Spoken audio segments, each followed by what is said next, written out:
नमस्कार, आपने देखना शुरू किया है व्योम टीवी और व्योम टीवी के इस पेज पर मैं जो श्रीमान आज फिर से वही आवाज आपके पास उठाकर रख रहा हूं। सबसे पहले तो हम उन जनप्रतिनिधियों से वो सवाल करेंगे जो केंद्र का हवाला दे रहे हैं।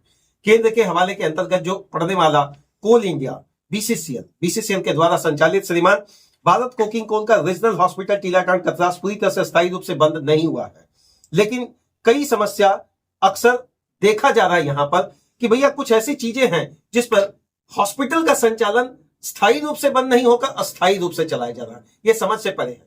गिरिडीह के सांसद चंद्र प्रकाश चौधरी जी से एक निवेदन, गिरिडीह के सांसद चंद्र प्रकाश चौधरी जी से सवाल हम आपके पास रख रहे हैं। अगर आप इन मामलों को केंद्र सरकार के पटल पर अगर सदन में उठाते हैं तो मुझे लगता है कि हो सकता है आम मजदूर और जनता का भला, जो है आपके बहुत बड़े कोर वोटर।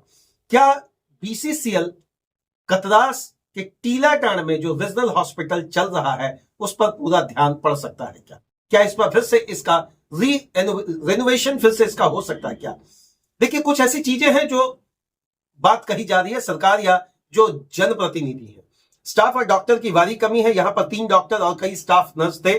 अब कई डॉक्टर ट्रांसफर या रिटायर हो गए हैं। केवल ओपीडी और इमरजेंसी नाम का चल रहा, जहां भैया अगर चोट लगा तो आपका बैंडेज गोल पट्टी बंधा जाएगा। मरीजों को दूसरे बड़े हॉस्पिटल में भेजना, बीसीसीएल का यह एक मुझे लग रहा है कि भीतर खाने या जरूर यह तैयारी चल रहा कि तमाम उसके जो छोटे हॉस्पिटल वो संचालित है, रीजनल हॉस्पिटल को बंद कर दिया गया। अब सोनागी हॉस्पिटल चल रहा है, आप दूसरे जगह की बात करते हैं वहां हॉस्पिटल चल रहा है, तेतुलमारी हॉस्पिटल चल रहा है, लेकिन रीजनल हॉस्पिटल को पूरी तरह से बंद कर देने का पीछे श्रीमान क्या मंशा है? क्या इसको रेफरल हॉस्पिटल का नाम देना है?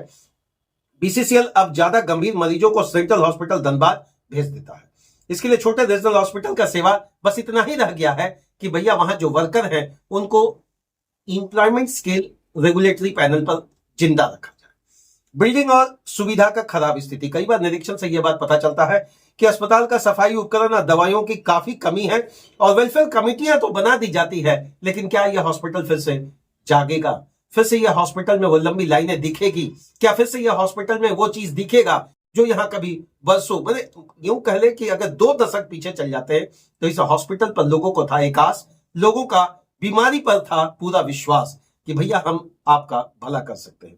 कोल कंपनी अपना खर्च करने का हवाला देती है, डिस्पेंसरी का नाम या रेफरल सेंटर बनाकर वो रख दी है, लेकिन माननीय चंद्र प्रकाश चौधरी जी से निवेदन करेंगे, माननीय यहाँ के जनप्रतिनिधि से निवेदन करेंगे, विशेषकर विधायक जी और सांसद जी से, बागवाना विधायक संशोधन महतो से और गिरिडीह के सांसद चंद्र प्रकाश चौधरी जी से यह सवाल है श्रीमान, या फिर जो भी यहाँ के छोटे स्तर पर जितने भी नेता हैं या फिर वो नेता जो अपने आप को सर्टिफाइड या कंसोलिडेट वे में राजनीति में अपना भूमिका निभा रहे हैं, यह सवाल वो तमाम यूनियन के नेताओं से भी है कि श्रीमान इस पर आपका नजर कब जाएगा?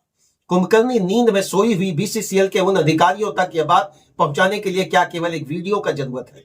क्या आपकी सक्षमता का जरूरत है, या जरूरत है उन मजदूरों को समझने का, उन घर के आसपास रहने वाले लोगों को समझने का, या उन परिवार को समझने का जो मजदूर के नाम पर, कर्मचारी के नाम पर बीसीसीएल में सेवा देते हैं और चोट लगने के बाद उनको यहां से धनबाद रेफर कर दिया जाता है? यह पॉलिसी कब तक चलेगा? केंद्र पर इसका सवाल क्यों नहीं उठ सकता? सदन में यह सवाल क्यों नहीं उठ सकता है? ऐसे प्रॉपर ढंग से माननीय सांसद के तमाम लोगों के द्वारा एक सर्वे रिपोर्ट कर क्यों नहीं इसको सबमिट किया जा सकता है? श्रीमान माननीय चंद्र प्रकाश चौधरी जी, आप मुखरता से अपनी बात को रखते हैं, कोयला को लेकर बात को रखते हैं, तमाम ऐसे मुद्दे हैं जो आपको लगता है कि रखना है और जब उसको रखते हैं, लेकिन जो मुद्दा कौन अभी भी आपके लोगों के द्वारा है, आपके समर्थक के लोगों के द्वारा है, आपके समर्थन में रहने वाले लोगों के द्वारा है, आम जनता की तरफ से व्योम टीवी लगातार उन चीजों को मुखरता के साथ रखता आया है और ध्यानाकर्षण आपका करवाने की कोशिश कर रहा है कि श्रीमान कब पड़ सकता है आपका इस पे नजर? अगर सरकार नहीं चेतती है तो सबसे बड़ा आंदोलन आपके द्वारा क्यों नहीं किया जा सकता? सबसे बड़ा आंदोलन आपकी पार्टी के द्वारा क्यों नहीं किया जा सकता है? सबसे बड़ा आंदोलन क्या आपको ऐसा लग रहा है कि सरकार के घटक दल रहने के कारण, जिसके कारण आप अपनी प्रमुख भूमिका नहीं निभा पा रहे, उसके कारण क्या आवाज उठाने में देरी हो रही है?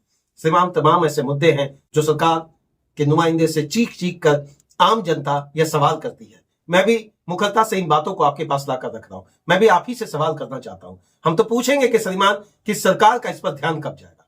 हम तो पूछेंगे कि श्रीमान मजदूरों के लिए इस भलाई की बात कब की कर जाएगी? हम तो पूछेंगे श्रीमान कि लोक कल्याणकारी योजनाओं को 42वें संशोधन के पन्नों तक केवल निहित कर देना ही आपका काम है, या सार्वजनिक तौर पर भी उनके कल्याण के लिए स्वास्थ्य का चिंता करना भी एक माननीय सांसद का काम हो सकता है?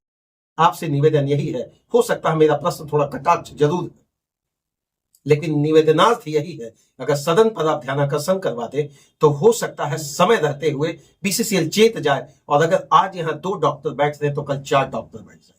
लोगों का हो सकता है कल्याण, लोगों का बाहर जाने का जो मेडिकल पर एक बहुत बड़ा खर्च है उस पर रोका जा सकता है, और आपका वोट बैंक भी श्रीमान सुरक्षित रहेगा। बहुत बहुत धन्यवाद।